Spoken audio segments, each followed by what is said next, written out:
All right. Good afternoon, everybody. Welcome to the show. Welcome to the Holy Grail Sales Podcast. All right. Today, I got some brought you guys some great value today. Excellent value. Today, we're going to talk about the blueprint of sales. That's what we're going to talk about today.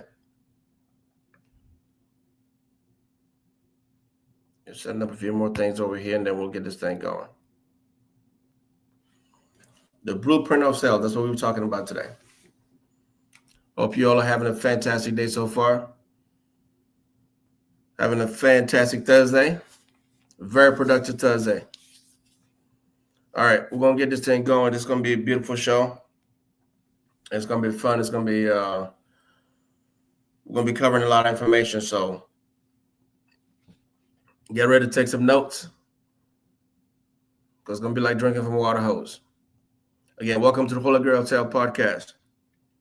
My name is Robert Mendy, your faith-based salesman, author, and CEO of the Holy Grail Sales.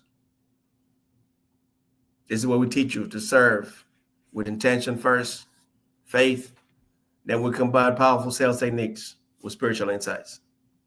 In other words, we teach you how to sell like the greatest salesman of all time. Welcome to the show. I'm your faith-based salesman. We're going to teach you to sell the right way. We're going to teach you to sell like the greatest salesman of all time, like I stated a few minutes ago. All right, so let's get right to it. So today we're going to be talking about a couple of things. Welcome, everybody. Welcome. Thanks for joining the show. So we're talking about the blueprint to sales. It's going to be fun. We're going to cover a lot of different things. Like I said, hopefully you actually have your pen and paper ready. We're talking about the blueprint to sales. If you want to be a great salesman, if you're talking about making sales your career, if this is how you're going to feed your family, pay attention to what we're talking about today. All right? You're going to be able to pick up a lot of good nuggets, things that you're going to be able to use moving forward and start making a great income. The blueprint to sales. That says it all. Welcome to the Holy Grail Sales Podcast. We teach you how to become a servant salesman. We teach servant salesmanship over here. A little different from the conventional way of selling. All right. So let's talk about it first. So the blueprint of sales. Number one, that's attitude. That's where we're going to start. Attitude is everything. As a man thinketh in his heart, so is he. Proverbs 23, verse 7. Attitude is the unseen sales weapon. We're going to break it down here. I once met a salesperson who had all the knowledge, all the scripts, and all the product training in the world, but couldn't close the door. The problem wasn't skills. It was attitude. Your attitude is the silent persuader. The energy your prospect feels before you even say a word. Dr. Miles Monroe called attitude the librarian of your past, the speaker of your present, and the prophet of your future. Zig Ziglar also reminded us, your attitude, not your aptitude, will determine your altitude. That means everything starts with your attitude. That's why it's so important to make sure that you are on point, that you're ready to go, that you enjoy what you're doing, so that way that can actually translate and reflect to your customers. Before you even open your mouth, your customers already know what they need to know about you. Why? Because of your attitude. How are you approaching the sale? How did you welcome them into your building, into your store, into your company? Were you excited to see them? Did you welcome them with open arms? Did you walk up to them very excited and happy to see them? Or were you very lethargic? Walking up to them like, I can't believe you just here messing with my conversation that I was having with my coworker. I can't believe you took me out of my comfort zone. I was so comfortable sitting where I was sitting for hours. But yet you're talking about you trying to make money. How are you going to actually catch an attitude when someone is here to give you some money?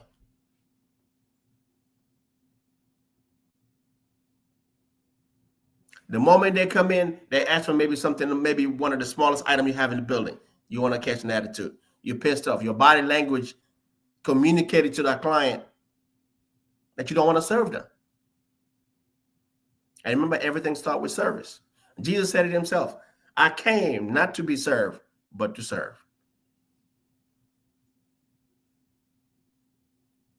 So if Jesus can do that for us, I promise you guys, so can we. Welcome, Peter.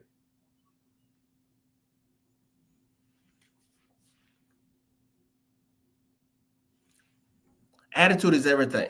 That's where it starts. That's the first thing of the blueprint of sales. That's where it starts. Because like we said a few minutes ago, before you even open your mouth, your client already know exactly what they need to know about you. That's how important attitude is. Remember, 55% of communication is body language. 38% is tonality. That's the way it sounds when it's coming out of your mouth. And only 7% is words.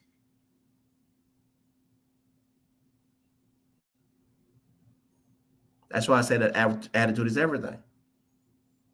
If we communicate more with our body than we do with words, that means we got to check ourselves. What did the song say? Check yourself before you wreck yourself.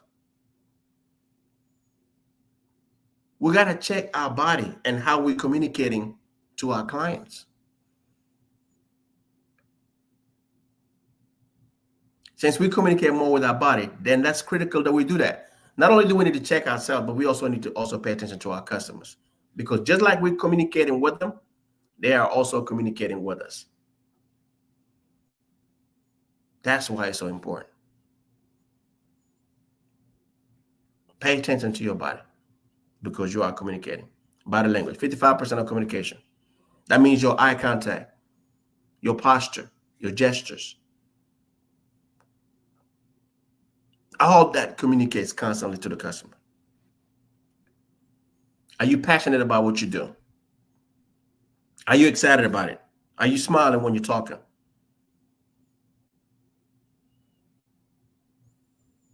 Are you really loving what you do? Or are you just there for the paycheck? The paycheck is very important. But the top writers understand that thinking about the paycheck comes later. It's a byproduct. Money comes from a byproduct of service. You got to serve them first.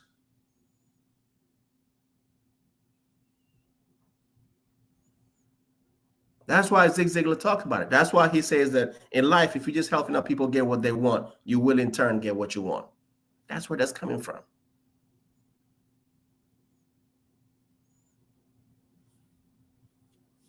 So check your attitude. What are you communicating to your clients? Are you communicating exactly what you want to them? And if it's not, fix it.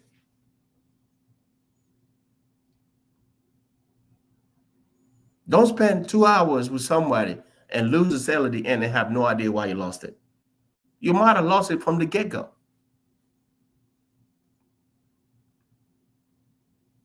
Pay attention to your body language. Pay attention to your eye contact. Pay attention to your posture. And always, always make sure that the customer understands that you love what you do and that you're happy that they are in your store. That's attitude. That's number one.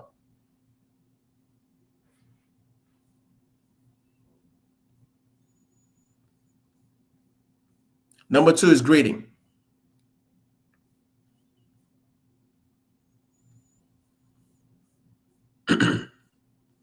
Greeting comes right after attitude. If someone comes to your home, what's the first thing you do? You got to welcome them into your house.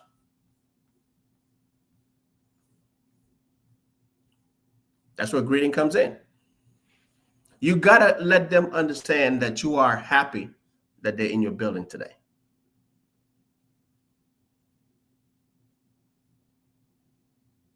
Good morning. Welcome to so-and-so. My name is. That's how you welcome somebody. And then you welcome them with open arms. Welcome with a big old smile on your face, like you're truly happy that they are there.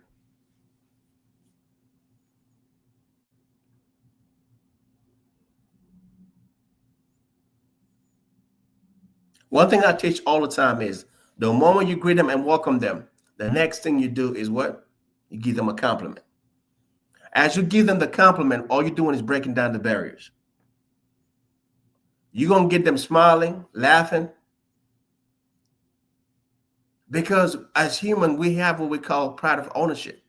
So when you greet them and you give them a compliment about what they got on, whether it's the hat, whether it's the new watch that they just bought, whether it's the tie, the bow tie, whether it's the dress, the shoes, the bag, the belt, you can always find something to compliment your client about. As you do that, I'm telling you, you get them excited and you get them smiling. And right then and there, your client's going to know that there's something different about you. Remember, people buy from whom they like. So you can't expect anybody to buy from you if they don't like you. It's impossible. Excuse me. That's why you got to do everything you can to make sure that your client likes you. That's why you give them the compliment right after the greet. You're breaking the ice and you're building what? Rapport. The best way to build rapport is by what? Giving them a compliment. Do not neglect to show hospitality to strangers, for thereby some have entertained angels unawares. Hebrews 13, verse 2.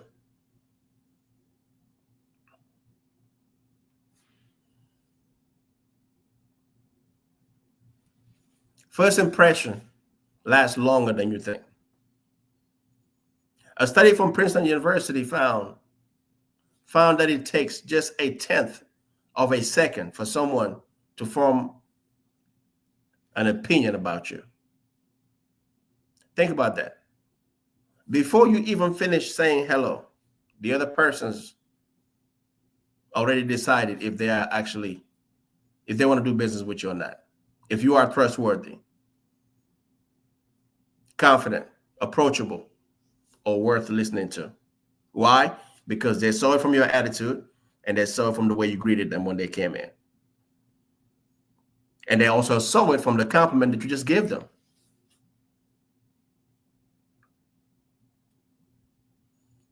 Very important. Very little things, but goes a long way. Remember, it's all about building rapport, and you building rapport by doing these things that we just talked about.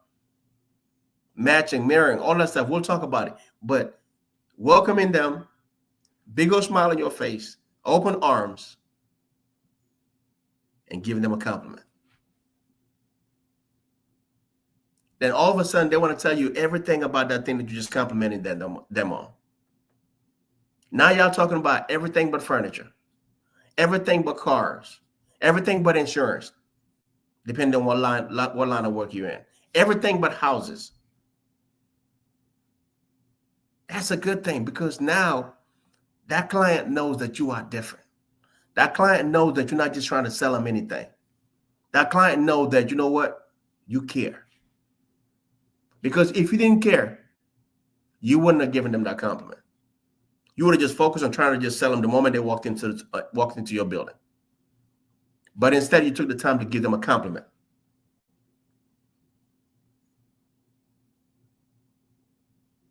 They like you already. They know you're different. And they want to do business with you. By the time they're done talking to you about that thing that you just complimented them on, they're on cloud nine. They're smiling. They're happy. Then you can now get into your fact finding, which is what we're going to get to next, which is pretty much your third step. Don't rush the process. Show them that you care, that you're happy that they're in your building. Remember, John Maxwell says what? He said that people don't care about how much you know until they know how much you care. That's the importance of making sure that your client feels welcome, that your client knows that that you're there for their best interest. And that's what you have in mind. You have their best interest in mind. Now trust is building. And because trust is building, they might as well give you a wallet and let you keep swiping. That's why you're not thinking about your commission or your check in the first place. You just think about service first. Serve them first. Everything else will take care of itself. That's what that quote from Zig Ziglar means.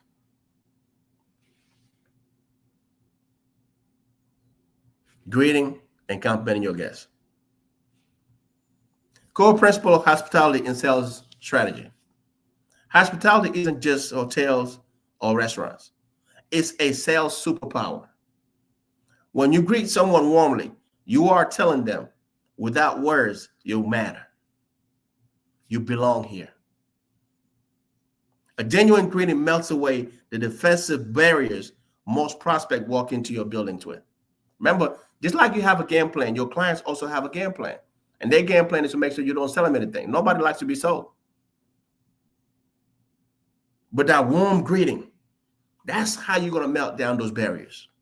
That smile that you're giving them, that compliment that you just give them, that's how you break it down.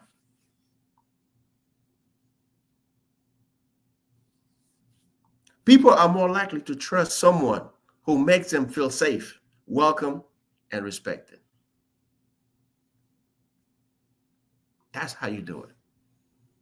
So we talked about attitude, greeting, and compliment to your guests. That's number 2. Let's get into number 3.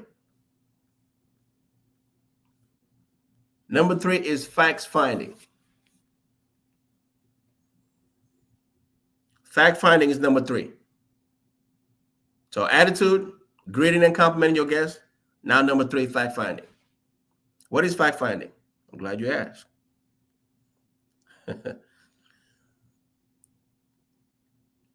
The purpose of a person's heart are deep waters, but one who has insights draws them out. Proverbs 20, verse 5.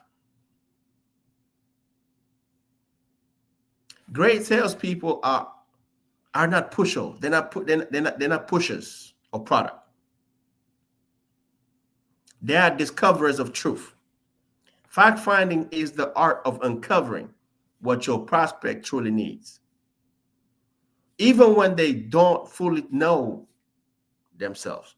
Just like you're going to have clients that's going to come into your building knowing exactly what they want, there's going to be also plenty that's going to come in and not have a clue of what they want or need. They know they need something, but they have no idea what they want. If you're in furniture, your client might walk into your building just because they just bought a house. So they know they need a house full of furniture, but they have no idea where to start. Same with cars. Same with houses. Insurance, you can go down the list. Fact finding is very important. It allows you to know exactly why your client is in your building in the first place. Why did they come to see you? They didn't just come to shoot the breeze. No. They came in because they have a problem and they need a solution to that problem.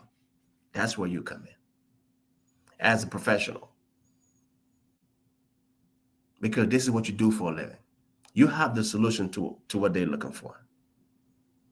So in the fact-finding process, this is where you qualify your client to find out what they're looking for, what they need, and how you can help them.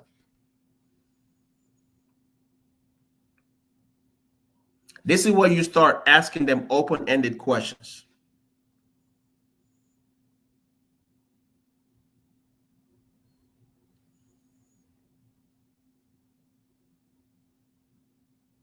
Stay away from yes or no questions because it does not allow the customer to open up. If you want your customer to open up and tell you exactly what their problems are, what they need, you got to start asking them open-ended questions. That allows them to open up and tell you exactly what they came in for. Remember, the goal is always what? To make a friend. You've already made a friend because you took the time to greet them properly, you showed them the right attitude, and then you gave them that compliment. Now you got them smiling from ear to ear. Now they like you. Now the rapport is there. Guess what else is there too? The trust. So because I trust you, I'm going to tell you exactly what I came in here for. Because I trust you, I'm going to tell you exactly what my problems are.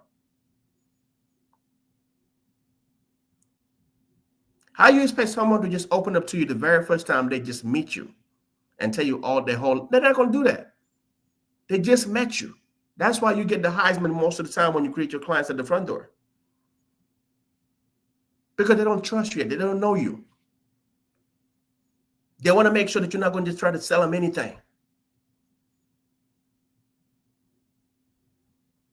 But by you just taking the time to just smile and welcome them and give them that compliment, you've already shown them that you're different. You already shown them that you care. And because of that, now they're going to open up and tell you exactly what they came in for. That's what you want. The goal is always about maximizing every opportunity that you have. You maximize your opportunities by doing these things that I'm talking about. It's a process. You can't skip it. It's always trying to find, it's always going to come right and bite you in the butt. You don't want that. So take the time to follow the process. Fact finding allows you to know exactly what the customers came in for. What are their problems? And what can I do to actually help them solve those problems? When you get to a doctor's office, what is the first thing they do? They're going to ask you questions too. They ask you about your symptoms. They're trying to diagnose you so they can find out exactly what your problem is. Now that they know what your problem is, now they can provide a prescription to you. They can't just give you a prescription without knowing exactly what your problems are. It's impossible. You do the same thing with your clients. You dig deep and find out what their issues are first. And you keep digging. Because the more answers you get, the more ammunition you have to be able to come up with a great game plan to move on to the selection process and all that stuff, which we'll cover here in a little bit. So the fact finding is very important. Don't rush it. Take the time and ask them the right questions. Those open-ended questions so they can open up and tell you exactly and give you all the information that you need pretty much. Now you can go back and now repeat everything that they just told you to let them know that you've been listening to them, that you heard them. Now you can take them now through the selection process and start showing them exactly those things that they told you they're looking for. That's just a confirmation that you've been listening to them the whole time. That's fact finding. That's why it's so important. I see a lot of salespeople that don't do this. They skip this part all the time, trying to hurry up and trying to start showing the customer the product that they have.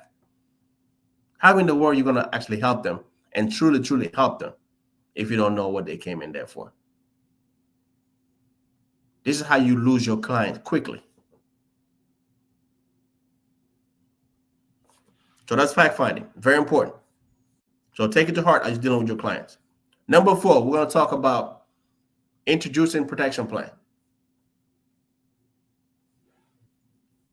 So remember, protection plan is one of those things that you got to talk about early and often.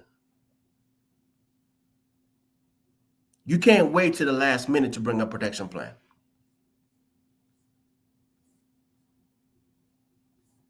You always talk about it early.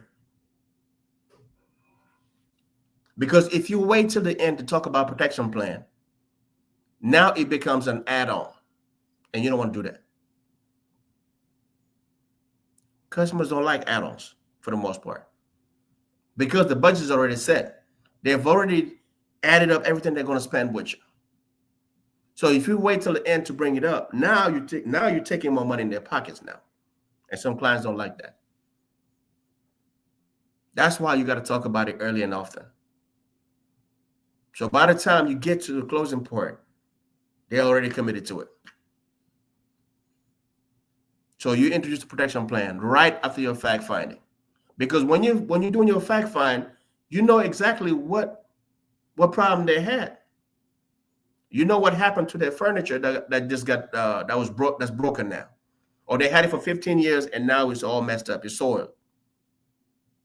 If it's a car, they had it for 15 years, 20 years, whatever the case may be. Now it's on one leg. Or they had it only for 5 years and it broke down.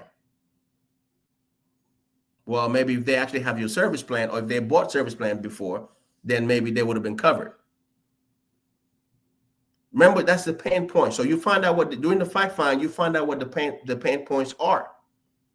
Once you find out the pain points, now you're able to now take that and bring up the protection plan or the service plan, depending on what industry you're in. Once you bring it up, at that point, you're just introducing it. You're not talking about the entire plan with the coverage. You're not doing none of that.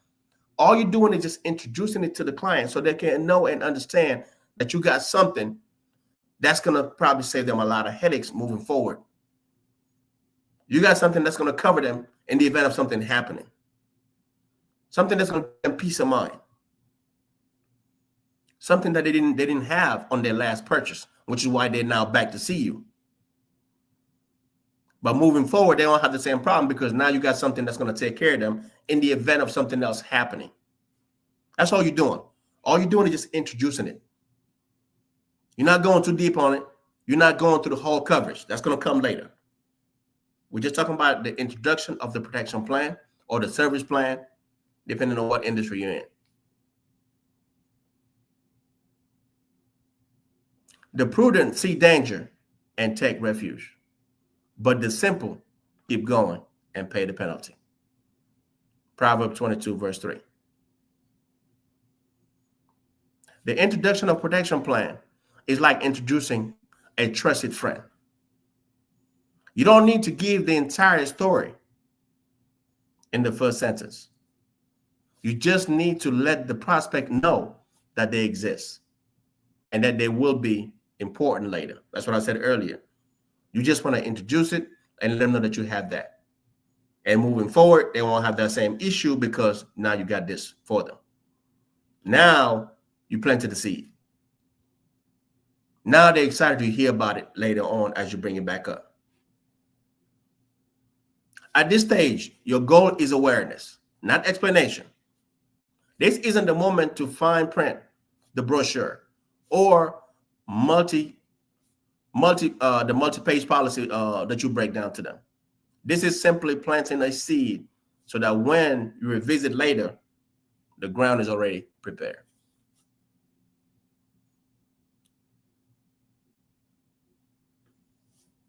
Dr. Miles Monroe thought that people don't care about what you know until they know how much you care.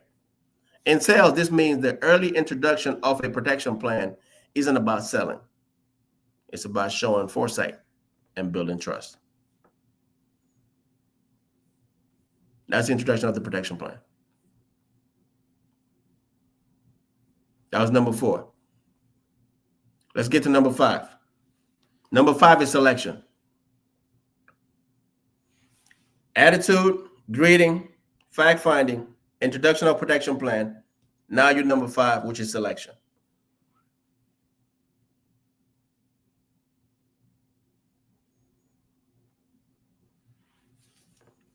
Now with this selection part, you did every step the right way.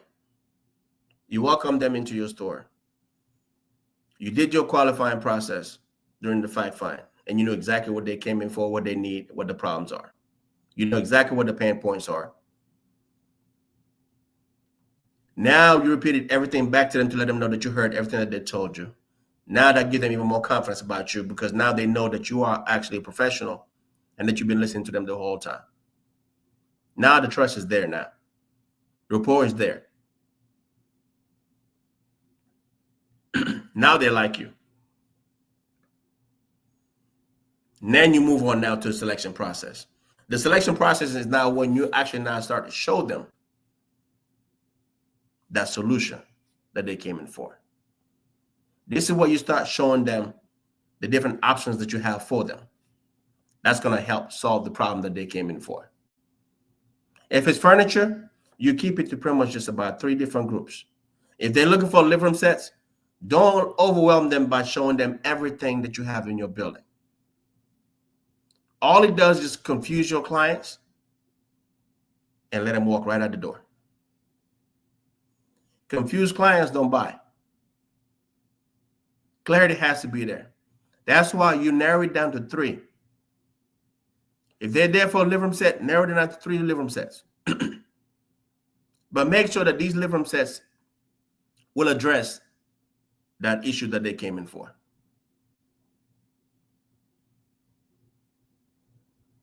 That's how you narrow it down to your customers. Remember, your goal is always to make it easy for a client to say yes and hard for them to say no. That's your goal every time. That's servant salesmanship. Your goal is always to make it easy for your clients to say yes, but hard for them to say no. How do you make it easy for them to say yes? By narrowing it down for them, by not confusing them, by not letting them get overwhelmed because you got too many selections. If you took the time to listen to them during the fact find and know exactly what they came in for, you should be able to narrow it down for them and make the process and the experience so much better for them.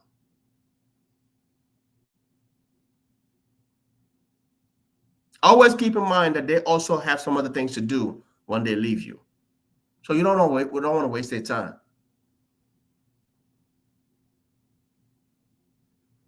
Always think about the impact that you're having for them, the service that you're going to give them, and of course, the experience that they're going to get before they walk out your building. This is how you accomplish that. By showing them that you care, by showing them that you have their best interest in mind, by showing them that you're going to show them exactly what they came in for. You're going to find them that solution that they came in for.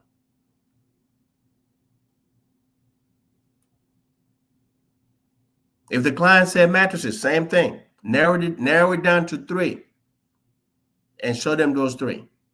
Good, better, best. Let them make a decision. Same goes for dining, same goes for bedroom. Always narrow it down for your clients, but you cannot do that if you don't take the time to pay attention to your clients and listen to them when you're actually going through the qualifying process, when you're going through the fact-finding process. Very important. This is how you become a better closer. Because you know you got very good about narrowing things down for your clients and finding them exactly what they're looking for.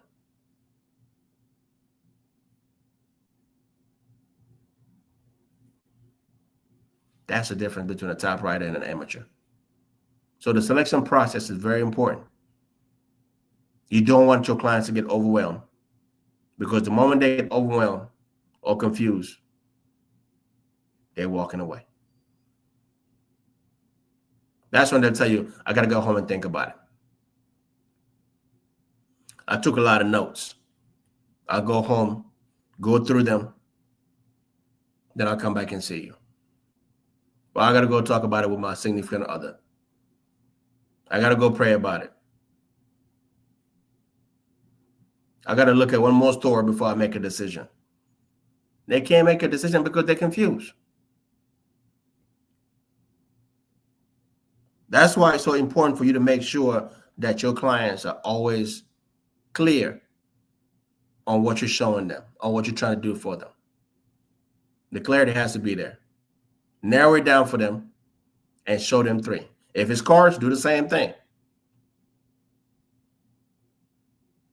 Every product, every line of work that you're in, you can always find ways to make it easy for your clients to say yes and hard for them to say no. The way you do that is by making sure they don't get confused. If you got too many products, don't show them everything. You might think that you're doing them a favor by showing them everything you got, but I'm telling you, you're confusing your client. So don't do that. Narrow it down for them. That's why you got to be a very good listener. This takes practice, but over time, you become a very good listener. Remember, listening and active listening is where you actually listen to your client and hear what they're saying, but also hear what they're not saying. But because you're so good about hearing what the client's not saying, you are able to actually show them some things that they truly, truly need. And now you just impress them because they never said those things to you, but yet you picked up on it. You just got yourself a lifetime customer right there. That's going to be the type of customer that's going to be your advocate moving forward. They'll go around and start telling everybody about you. That's what you want. That's why this process is so important. And that's why you can't skip it. That's why you can't just, just do it and be excited to do it. The passion has to be there.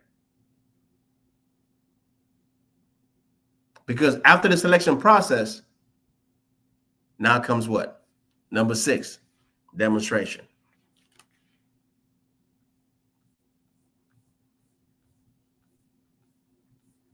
This is demonstration.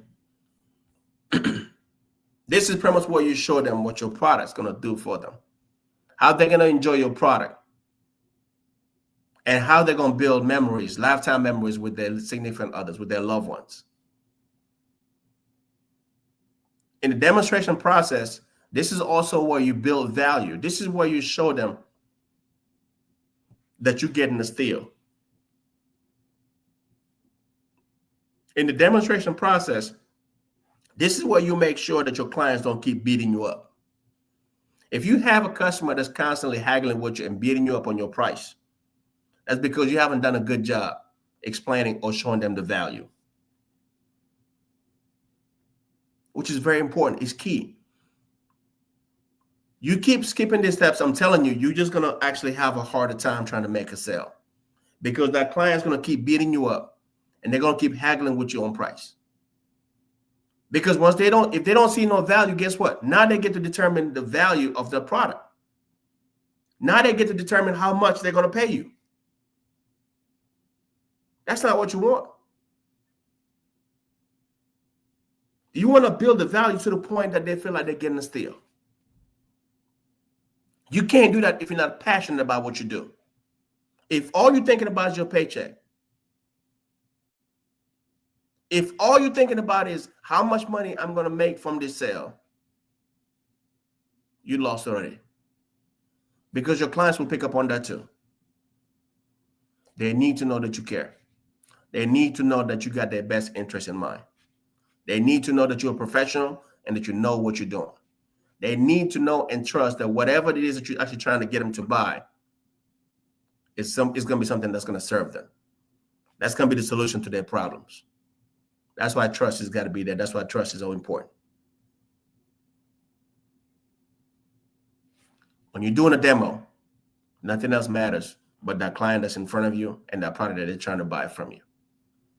You got to do everything you can to make sure that you build value. And you build value by what? By talking about the benefits and the features of that product.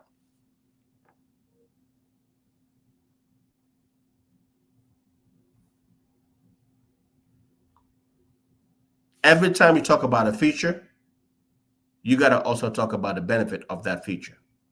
You can't just give features to your customers without giving them the benefit. The benefit is what they're buying. I hear this all the time with salespeople.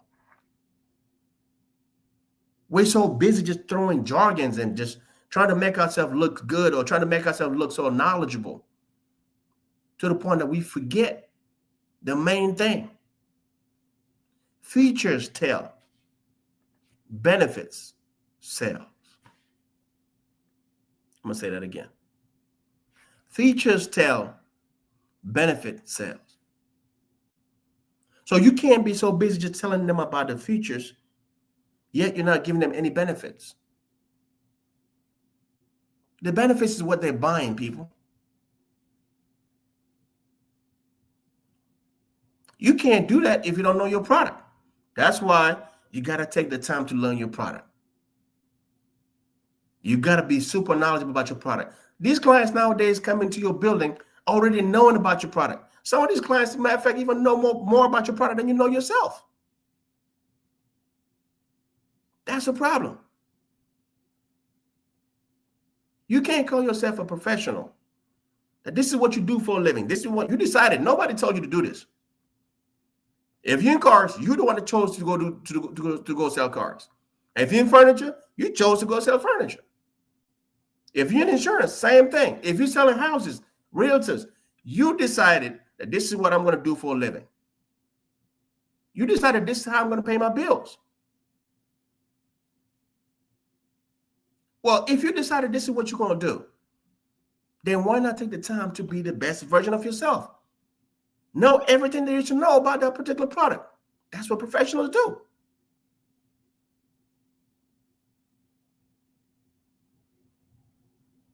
You know everything there is to know about that product. So when there's need for it, when you need to bring all the arsenals, you bring it out.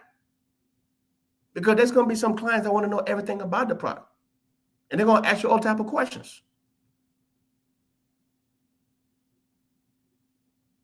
And if you don't know the product, guess what? You got a problem. They're going to be able to tell. Because they're going to see that you're trying to wing it.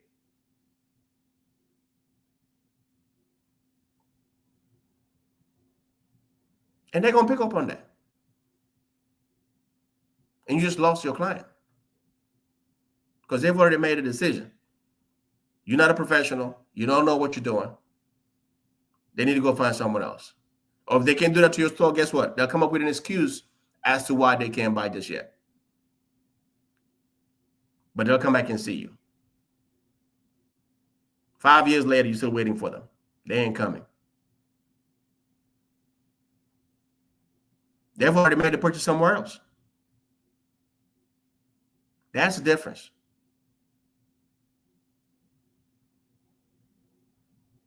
You have to commit to your product. You have to commit to your company. And you have to commit to what you're doing. The goal is always trying to find ways to keep growing. You got to keep growing. You got to keep getting better. So learn your product. Know your product in and out. So you're able to build value so that client can easily just give you that credit card and swipe. What makes you different from the people next door? Why am I buying from you instead of going next door and buying from there? It's the same thing, maybe just slight differences. But why am I buying from you instead of buying from them? I'm buying from you because I like you. I'm buying from you because you just showed me that I'm getting a steal. You build the value to the point that I feel like I'm getting a steal. You made it easy for me to say yes.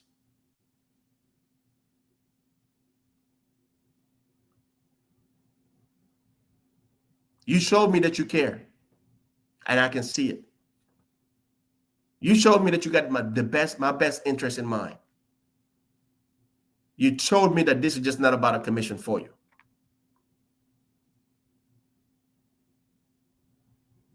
That's the difference between amateurs and top riders. You want to be a top rider? These are things you do. That's demonstration. Taste and see that the Lord is good. Blessed is the one who takes refuge in him. That's Psalm 34, verse 8. In sales, demonstration is the emotional handshake between the product and the prospects. This is when they get to really start enjoying your product for the very first time. This is where the emotions are coming in. Remember, people buy what? They buy with emotions, and then they defend that purchase with what? With logic. So you got to make sure that emotions are being tied along with it. If your client don't get emotional about the product, they're not going to buy it. You get them to get emotional about the product by getting them to see how they're going to actually start to enjoy this when they get to their home. Let them envision them coming home to that product, how it's going to feel. Imagine, use words like imagine coming home to this. This is how you get them to visualize that product in their homes. This is how you bring the emotions in. Up until now, you've talked about the product. Here is where the client finally experiences the touch, the feel, to see, the hear. That's exactly what I just said a few minutes ago. Dr. Miles Monroe once said, the greatest tragedy in life isn't death, but a life without purpose.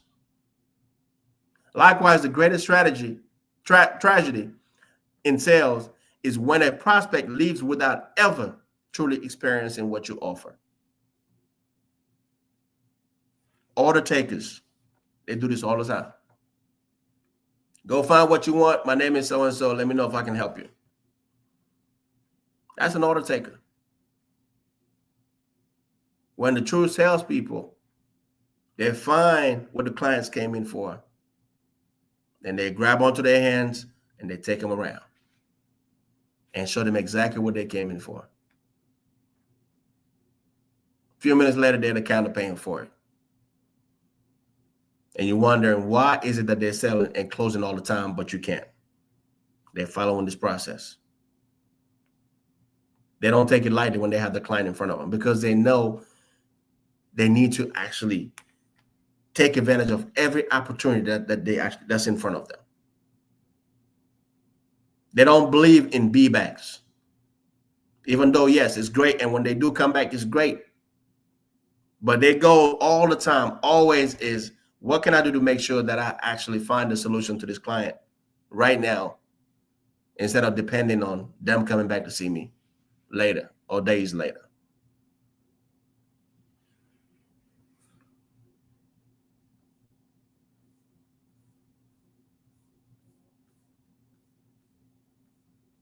Let's talk about number 7. So number 7, this is where you actually reiterate the protection plan. Remember, we talked about it on number 4, which is introduction of the protection plan. So now we're talking about reiterating the protection plan. This is when you bring it back up. And now you're going to go in depth into the coverage.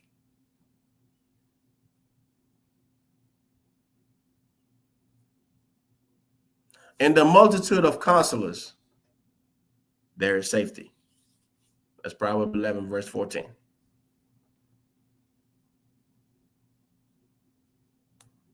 Why the second mention is crucial. The first time you introduced a protection plan, that was the seed that you was planting. Now, it's time for harvest. By now, your prospect has emotionally connected with the product.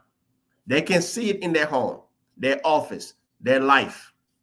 This is the perfect moment to secure their investment. You followed all the steps. You introduced the protection plan from when you was actually on number 4. You did a phenomenal job on the selection process.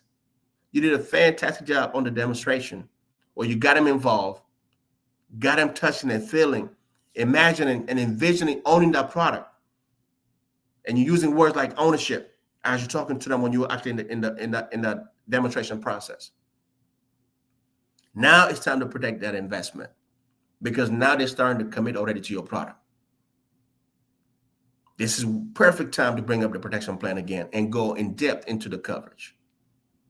When you do this early and often, and you do this every single time, I promise you, if you introduce it 10 times, you'll probably get it 7 times, because you did it the right way and you got emotions involved. Remember, people buy with emotions, then they defend their purchase with logic. You tied in all the pieces together.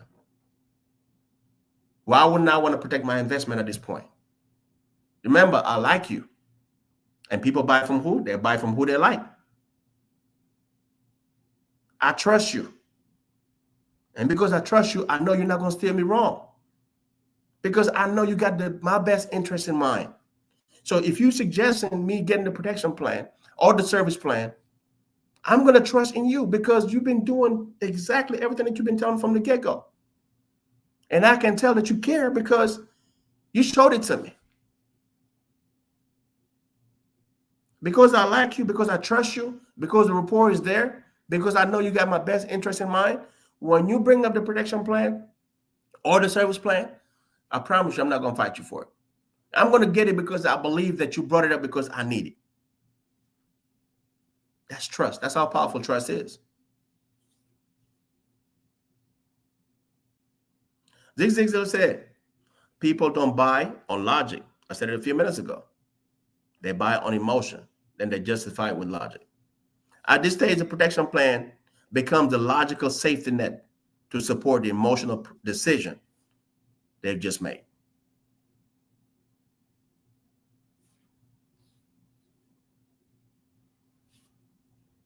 Faith-based principles, the ark before the flood.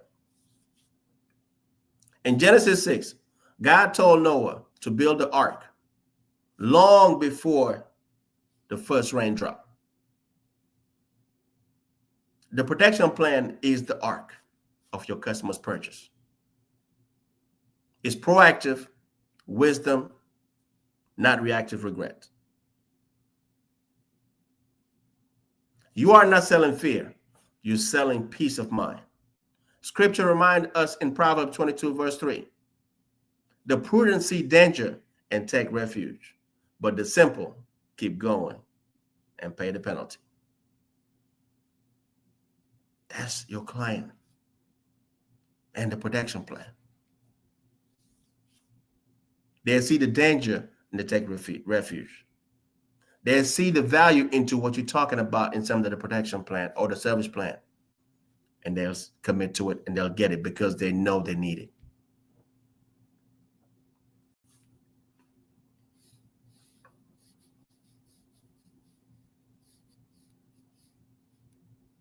Number 8, trial close.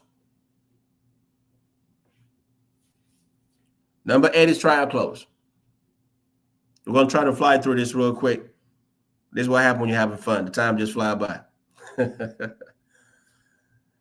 All right, trial close number 8. We're almost there. You have not because you ask not. That's James 4, verse 2. The purpose of the trial close. The trial close is not the close. It's the pulse. That's the pulse check. It's how you find out where your prospect's heart and mind are before you move to the finish line. Think of it like a chef tasting the soup before serving it to the guests. You're checking for what? Readiness. Zig Ziglar used to say, timid salespeople have skinny kids. This is the moment to gently yet confidentially gauge whether your buyer is ready to commit. That's a trial close. You're just trying to see how warm is it? How ready are they? Are they ready to make a purchase?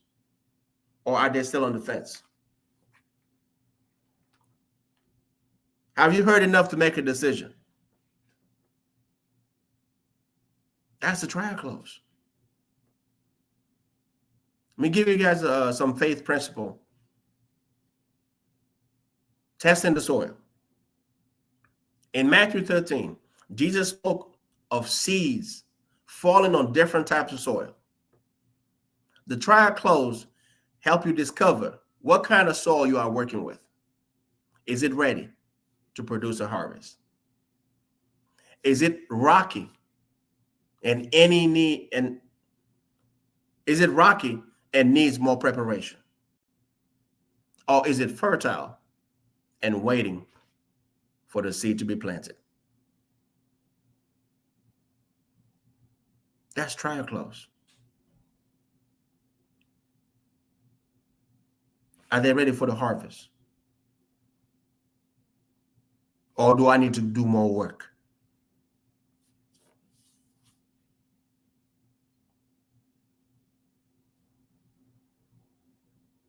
That's a soft close. You're just trying to see how ready are they. And if they're ready, you just take it right down to the counter and close it up. If they're not ready, that's maybe because they need more information.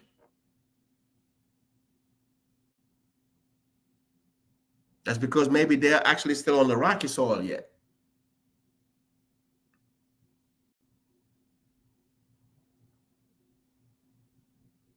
Is it ready to produce a harvest? Or is the soil still rocky and need more preparation? Or is it fertile and just waiting for the seed to be planted? The trial close is spiritual discernment applied to sales. It's wisdom in action.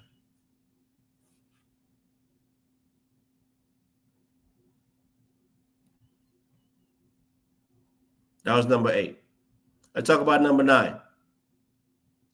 Overcoming objections.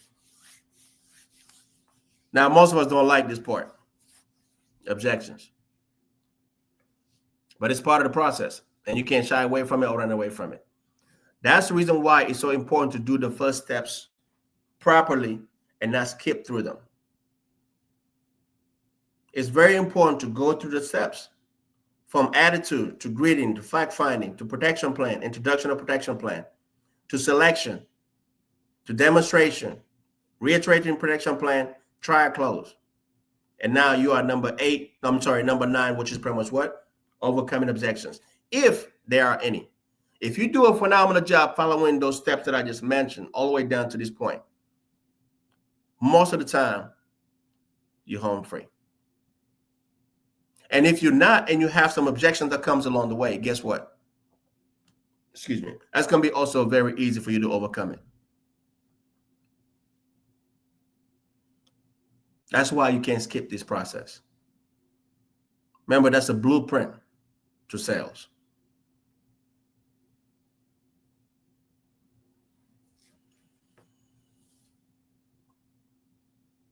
Come now, let us reason together, says the Lord. Isaiah 1, verse 18. Objections are not rejections. The first mindset shift you must make. An objection is a sign of interest, not resistance.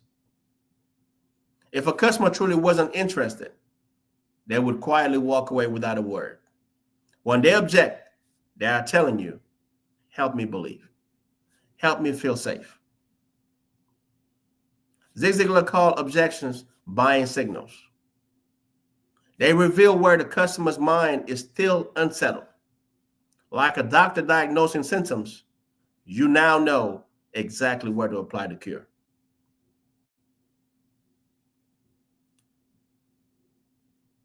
That's how you overcome objections.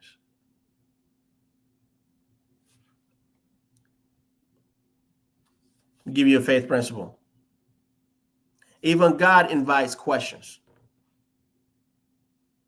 Throughout the Bible, we see people questioning God. Moses, Gideon, Thomas. And God responds not with condemnation, but with assurance. Objections in sales are the same way. When a client raises a concern, it's your opportunity to respond with patience, wisdom, and truth. Don't just brush the concern out of the way. When a client brings up a concern, you do everything you possibly can to make sure that you answer that concern. You got to talk about it. Objections are nothing but what? Unanswered questions. Questions that was left unanswered. Concerns that they had that you never addressed. That's when you deal with objections. That's why it's so important for you to make sure that you address it. The moment the concern comes, address it. Remember, listening to the point that you hear what they're saying, but also hear what they're not saying. Once you're able to get to a point that you're hearing also what they're not saying, you are able to bring it up or address it, and it's no longer a concern. Now they don't have no excuse but to buy from you. Because even the address or even the concerns that they had, they didn't voice. You heard it and brought it up, along with the ones that they brought up. So always, always, always, always make sure that you answer every single one of their questions. Do not leave any questions unanswered, because I promise you, it'll come back and bite you. Answer every single one of them. And if they have a concern, make sure you address it. This is how you also avoid dealing with objections. When you don't do these things, then you're dealing with objections. When a client raises a concern, it's your opportunity to respond with patience, wisdom, and truth. Be honest. Tell them the truth. Answer the concerns. Negotiations. That's number 11. Some of us don't like this part either, but it's very important. It's part of it. I'm telling you, it's not bad. Whatever you learned or knew about negotiations to the point that you were so afraid of it, I'm telling you, put it to the side, because I'm about to break it down for you. Let your yes be yes, and your no be no. Anything beyond this comes from the evil one. Matthew 5, verse 37. Negotiation is not combat, it's collaboration. The biggest mistakes most salespeople make is seeing negotiation as a battle to be won. In reality, it's a partnership. Two parties working together to reach an agreement. That blesses both sides. Negotiation, all negotiation means is just two parties trying to find a common ground, trying to find a way to come together. That's all negotiation is.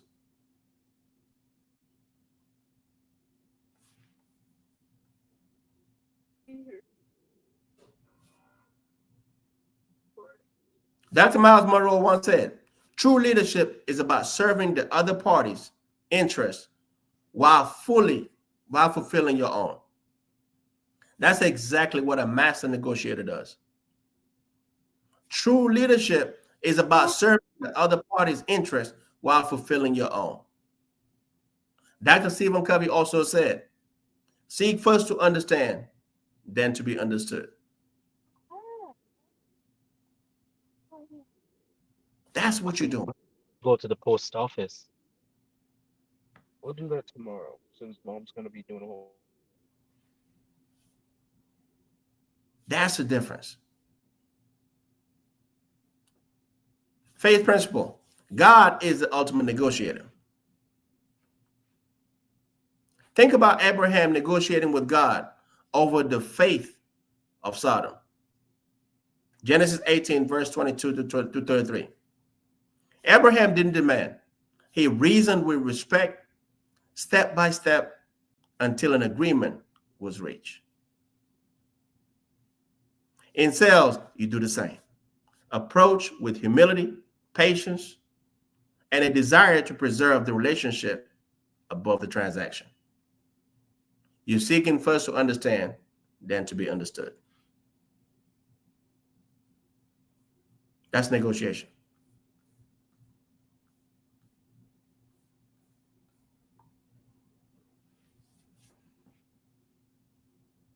Number 12, that's the close.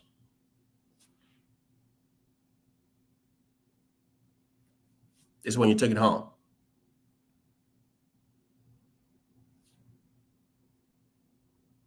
Write the vision, make it plain on tablets, so he may run who reads it. In other words, write your vision and make it plain, so he that sees it can take it and run with it.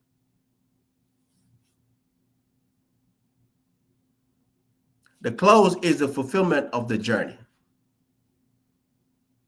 The close is not a surprise ending. It's the natural conclusion of a well-led journey. By this point, you've built rapport, uncovered needs, demonstrated value, overcame objections, and negotiated terms. The close is simply the moment where your prospects says yes to the vision you've painted all along.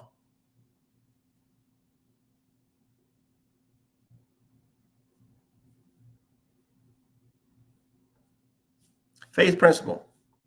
God closes what he opens.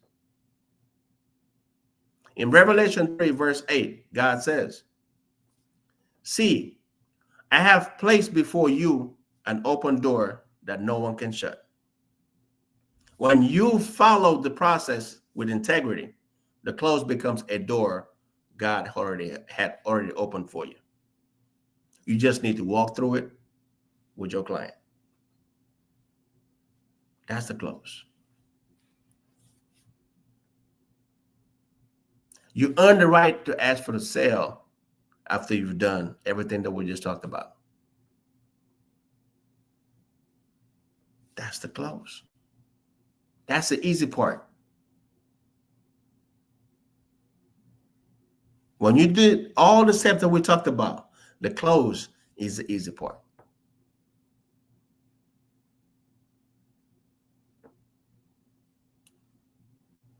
It's like going on competition. Usain Bolt once said that the competition was the easy part because he already walked into the competition knowing already that he was going to beat everybody. Why? Because he said the work was being put where?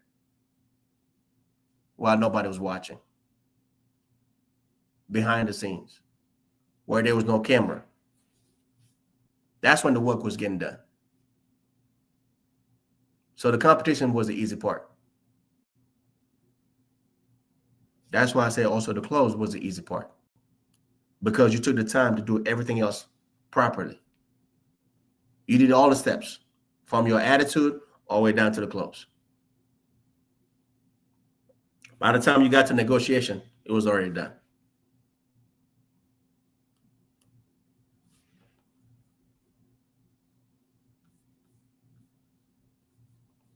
That was number 12.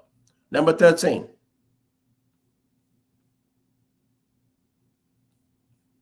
That's the follow-up.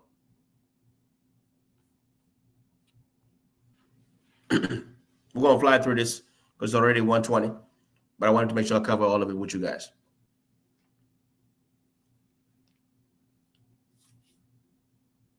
So we talked about the close. After the close, what happened? The client now needs to get possession of the product that you just sold them. That was actually number 13, which is the delivery. This is where they're getting actually acquisition of the product.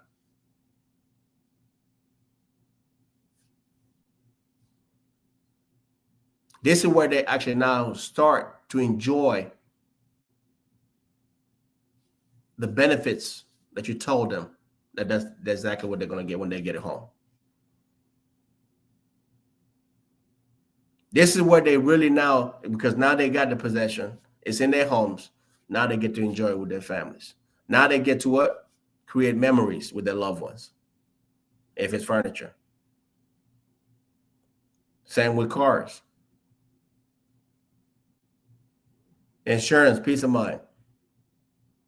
This is your clients for the first time. This is where they actually now get to really enjoy the product from the comfort of their home, or they get to drive it off the lot, whatever the case may be.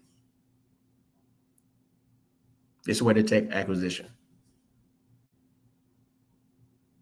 And this also will determine whether they'll come back and see you or not.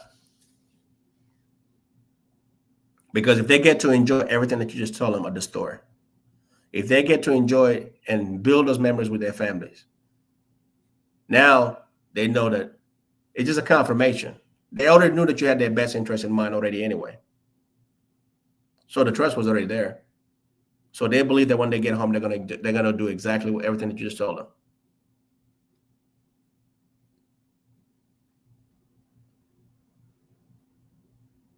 Now, most of us sometimes actually do think that after the delivery, now the sale is done. The wise ones will tell you that the delivery is actually the start of the sale. The sale's not over with yet. After your clients take acquisition, after they actually now receive your product and start to enjoy it, there's another step that's very critical that needs to come after that, which is the follow-up. Top writers do this all the time. They master this. They know the sale is not over just after the close or after the client takes possession of the product. They know that the sale is just beginning.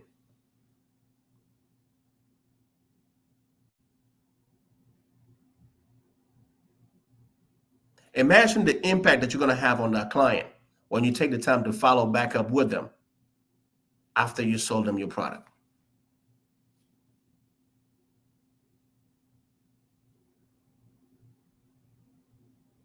You're leaving a lasting impression on your client. They already knew that you care about them, but now they just got another confirmation that you really are exceptional because you took the time to follow back up with them to make sure that the product that they received is working exactly the way they envisioned it when they came to purchase it from you. Hey, Mr. Jones, this is Robert. I just want to check on you one more time just to make sure that you're enjoying your product. How's everything going? How are you enjoying your product? How's your family like your product? Most of us don't do this part because we don't want to deal with problems. We're thinking that if I follow back up with them, they might tell me that they have an issue with so-and-so. Well, did you actually omit to tell them certain things? Or were you not honest with the whole process? Because if you're honest from the get-go and you tell them exactly what the product's going to do, and the product is in great shape, you shouldn't worry about them having issues. And if they have issues because they say that's a manufacturer issue, guess what? That's another opportunity for you to make another sale. And you don't even know that. But the top writers know this. That's an opportunity for an upsell. That's an opportunity to not only check on them and make sure they're enjoying their product, but guess what it also allows you to do? It allows you to ask for referrals. That's the next step. That's why you can't shy away from that process. Follow-up is very important. Follow up with your customers. So number one, you leave that lasting impression. Now you got yourself a lifetime customer. Now you got yourself an advocate that's going to go around telling everybody about you. Anybody that they know that need that product, they're going to send them your way.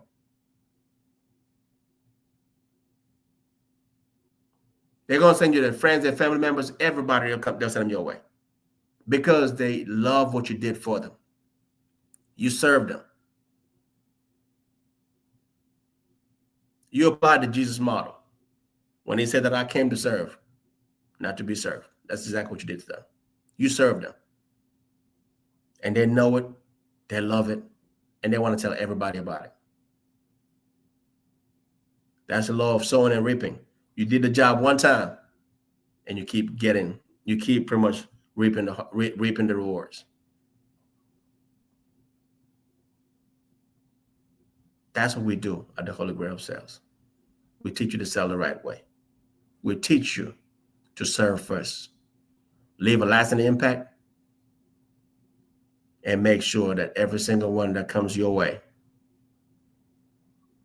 gets a presentation and get an experience like no other.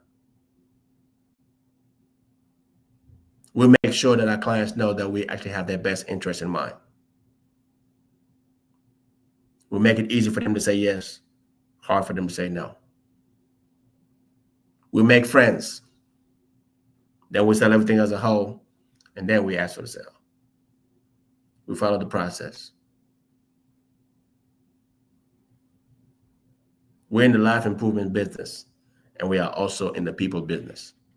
And we make sure that our clients know this. That's servant salesmanship. That's a Holy Grail sales way. And that was a blueprint to the sale.